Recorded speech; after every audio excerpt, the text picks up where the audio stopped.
When I was 17, my friends and I were excited to go to prom. It was an immense coming of age moment, and I needed makeup. Now, I was newer to the world of beauty, but I was surprised when I couldn't find a foundation shade at the beauty store that matched my skin tone. My only options were high-end makeup companies that I couldn't even afford. I eventually left the store empty-handed, and I ended up going to prom with my mom's makeup on my face. But it wasn't just makeup where I had experienced a scenario like this. Over the course of my adolescence, when it came time to pick out sunscreens, so many brands led with messaging about sunburn and redness, two things that I had never really experienced. Now, the reality of the situation is that cosmetic science research and major beauty brands just weren't really paying attention to darker skin tones. Take the dermatology field, for example. The dermatology field utilizes a scale called the Fitzpatrick scale, which correlates sun sensitivity with skin tones. And when it was first invented by Dr. Thomas B. Fitzpatrick in 1975, it first looked like this. Now, notice there are a few shades missing. So they added on a few more in 1988, and now it looks like this. This is a clinical standard for how we evaluate skin tone in dermatology research. But notice the gradual increase between shades 1 through 3, but the stark increase between shades 4 through 6. I would be a Fitzpatrick type 6, but so would a lot of these people. This image comes from a 2022 Illinois State University article where they evaluate the complexity of human skin tone. And what they say in the article and show is that there actually are a lot more people with perceived darker skin tones than there are with perceived lighter skin tones. This is the exact opposite of the Fitzpatrick scale, which is the clinical standard for how we evaluate skin tones in dermatology research. This inclusivity gap even extends onto the beauty shelves, where there are a plethora of options marketed towards lighter skin tones, but not as many marketed towards darker skin tones. This even extends to dermatology education, where dermatology and medical students are not as required or trained to understand how skin tones experience chronic skin conditions when they're darker. And this is a problem, because melanin, the pigment responsible for human skin tone, impacts when and how we perceive things like skin cancer or chronic skin conditions to present themselves. Melanin can even impact how we perceive the efficacy of treatments for things like hyper-pigmentation or acne. So I want you all to imagine a world where you can't find makeup shades that match your skin tone, or treatments for your skin that were specifically designed with you in mind. I, and so many people listening to this, don't have to imagine.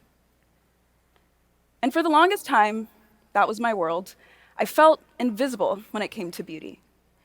But this ultimately became the impetus for my scientific research interests. My first job out of college was doing clinical research and cosmetic formulation at a medical-grade skincare brand and its partner manufacturer.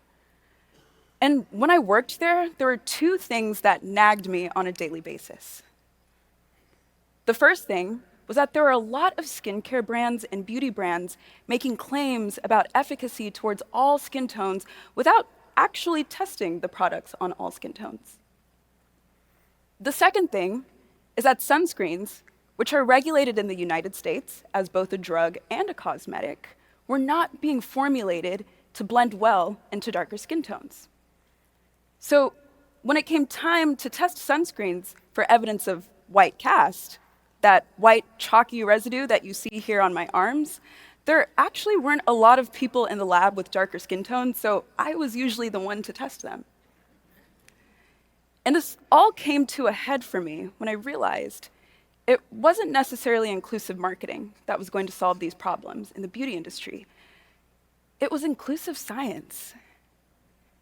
And I realized that I, as the scientist, had the power to help change these things.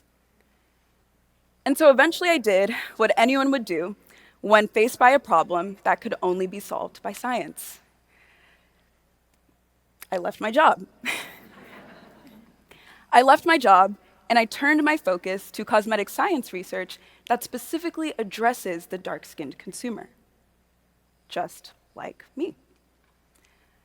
Now, I was a solidly trained scientist. I was capable of doing science in, any type of discipline. And it wasn't lost on me that the scientific industry might not take cosmetic science as seriously as, let's say, immunology. But cosmetic science is a relatively newer field.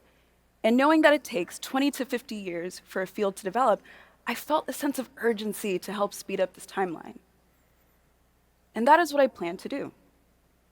Because I see that science can be a tool to help solve gaps in inclusivity. And there I was, a girl with a whole life lived within these inclusivity gaps and zinc oxide stains all over my fingers and arms. And so I did what I knew best. I doubled down on science.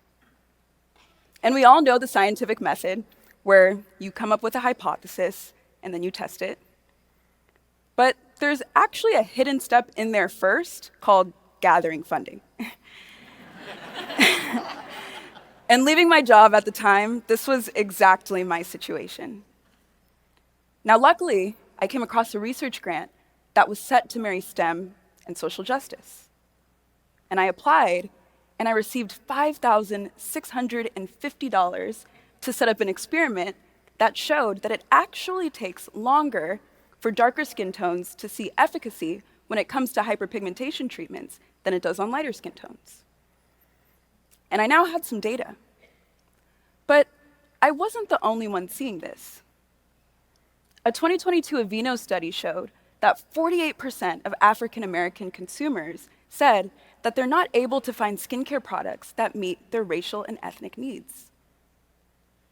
Similarly, a McKinsey & Co. study says that Black consumers are almost 3 times more likely to be dissatisfied with their product offerings on the shelves than white consumers.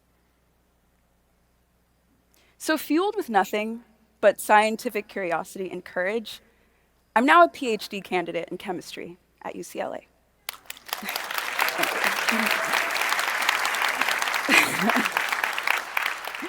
And my whole job is to do things like address the challenges associated with sunscreens.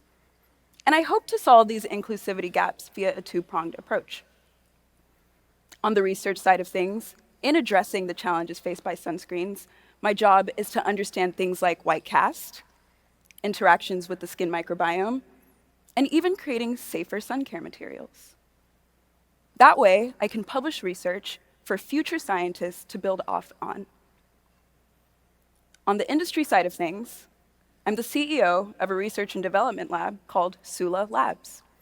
And what we do is we close inclusivity gaps in the beauty industry through product development and clinical testing for other beauty brands that focus on melanin-rich consumers and consumers with textured hair.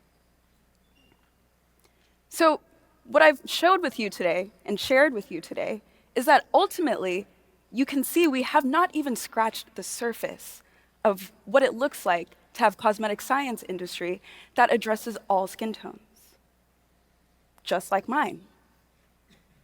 And it's not just an academic opportunity, it's also an economic opportunity. According to McKinsey & Co., addressing racial inequity in the beauty industry is a $2.6 billion opportunity. And on top of that, Black-owned beauty brands return 89 times more over the same time period as non-Black-owned beauty brands do, but only raise half of the amount of venture capital funding. And this number continues to go down.